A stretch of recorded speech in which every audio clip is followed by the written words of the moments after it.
আছো সবাই? আশা করি সবাই ভালো আছো, সুস্থ আছো। তো মিস অনন্যা চ্যানেলে আরো একটি নতুন ব্লগে সবাইকে স্বাগত।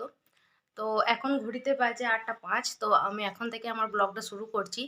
তো ঘড়ির টাইমটা তোমাদেরকে অবশ্যই আমি দেখিয়ে দিচ্ছি। দেখো ঘড়িতে ৮টা ৫-এর থেকে একটু কাঁটাটা সরে গেছে, মানে ৭-৮ হবে এরকমই। তো আমার সকালের খাবার তো পুরো কমপ্লিট হয়ে গেছে। তো কি কি খাবার করেছি অবশ্যই তোমাদেরকে দেখাবো। তো চলো। আজকে সকালে রান্না করেছিলাম বরবটি, আলু, মূলো, বেগুন দিয়ে সবজি, আর রুটি তো আছেই, তার সঙ্গে একটু গাজর আর মূলো কেটে দিয়েছি। এটাই ছিল আমার হাজব্যান্ডের টিফিন। তো দেখতেই পারছো তোমরা, আমি পুরো গুছিয়ে নিয়েছি। এরপর পুরো প্যাকিং করব। তারপর পুরো একদম রেডি করে বরকে ডিউটিতে পাঠানো হলো। তো ও তো ডিউটি চলে গেছে। তো তারপর আমি আমার কাজে লেগে গেছি। তো এখানে আমি আমার বিছানাটা ঠিক করে নিচ্ছি সকালে, যেহেতু এটাই একটা বড় কাজ। তো আজকে ভেবেই রেখেছিলাম যে বিছানার চাদরটা আমি চেঞ্জ করব। তো সেটাই আজকে করেছি। তো দেখো আমি বালিশের কভারগুলো খুলে ফেলেছি।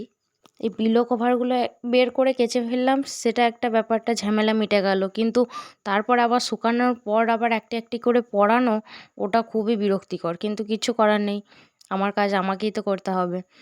তো ঠিক আছে চলো, তারপর আমি কি করছি সেটা দেখে নেওয়া যাক। বিছানার চাদর আমি সপ্তাহে একবার কি বা দুবার করে চেঞ্জ করি।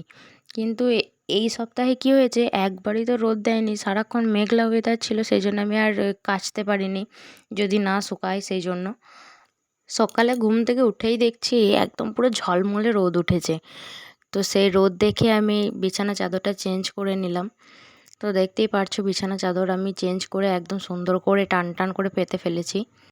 তারপর আমি ছাদে চলে এসেছি, যেহেতু অনেক রোদ উঠেছে আজকের দিনে, রোদটা তো মিস করাই যাবে না, যদি আবার নেক্সট দিন রোদ না দেয় সেই জন্য আর কি। তো তোমরা দেখতেই পেলে যে আমি দুটো বস্তা নিয়ে চলে এসেছি একদম ছাদে, পেতে দিলাম। তো কি করবো এই বস্তা দিয়ে, আমি বালিশ রোদে দেবো। মাদুর আছে কিন্তু একটু ছিঁড়ে গেছে, তো সেই জন্য আমি বস্তা দিয়েই নিয়ে এসলাম, যারা ছোটোর মধ্যে হয়ে যাবে সেই জন্য। আমাদের বাড়িতে উঠান বলতে তো একটুও জায়গা নেই, মানে যা কিছু রোদে দিতে হবে সব আমাদের ছাদের মধ্যেই দিতে হবে। আর সিঁড়ি ভেঙে এতটা ওঠা নামা সবসময় তো সম্ভবও হয় না, তাই একবারই যাই, মানে একবার হোক বা দুবার হোক, তার বেশি আমরা আর উঠি না।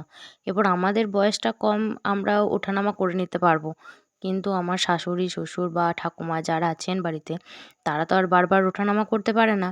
তো তারা ছাদের মধ্যে যেতেই চায় না, কিন্তু কিছু করার নেই, আমাদের যেতেই হবে। তোমাদের সঙ্গে গল্প করতে করতে আমার ঘরটা ঝাঁট দেওয়া হয়ে গেল। এরপর আমি জল নিয়ে চলে এসেছি, ঘরটা মুছে নেব। তারপর কি বলতো, সবাই মিলে যদি একসঙ্গে মিলেমিশে কাজ করা হয় তো কাজ করতে বেশিক্ষণ টাইমও লাগে না। আর যদি মানে ২ জন বা ৩ জন যদি বাড়ির মধ্যে থাকি, তাহলে যদি ভাগাভাগি করে কাজগুলো করি তাহলে কারোর অতটা কষ্টও হবে না, তাড়াতাড়ির মধ্যেও হবে। তো এইসব জিনিসগুলো তো ধরো কেউ বোঝে না, তো যারা বোঝে না তাদের ব্যাপারটা আলাদা, বা যারা বোঝে তাদের ব্যাপারটা আলাদা। আর এই ঘর মোছার সময় এই কষ্ট করে মুছছি ধরো, তো সেই টাইমে যদি কেউ পাঁচ দিয়ে দেয়, মানে পায়ের ছাপ ফেলে দেয়, তাহলে তো মাথা অটোমেটিক গরম হয়ে যাবে। আমার তো মাথা গরম হয়ে যায়। তোমাদের কি কারুর মাথা গরম হয় এরকম করলে? আমাকে জানাবে তো একটু।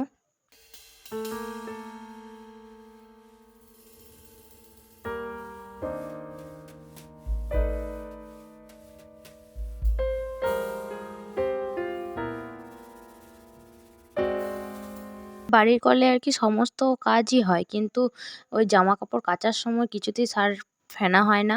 আর ভাত রান্নার সময় তো খুবই অসুবিধা হয়, চ্যাট চ্যাট করে, সেই জন্য আমার যাদের বাড়িতে আর কি জল আনতে যেতে হয়। এটাই আমি আমার ক্যামেরাম্যানকে বলছিলাম। 20 লিটারের মধ্যে পায়রাটা যেটা বসেছিল, ওই পায়রাটা আমাদেরকে মানে শান্তিতে থাকতেই দেয় না। যখনই হয়তো একটু ঘুমাতে যাব বা দুপুরে একটু চুপচাপ শুয়ে থাকবো, তখনই ওদের আর কি পুরো টিম চলে আসে একদম জ্বালাতন করার জন্য। সারাক্ষণ বকর বকর বকর বকর একটা সারাক্ষণ একটা আওয়াজ করতেই থাকে।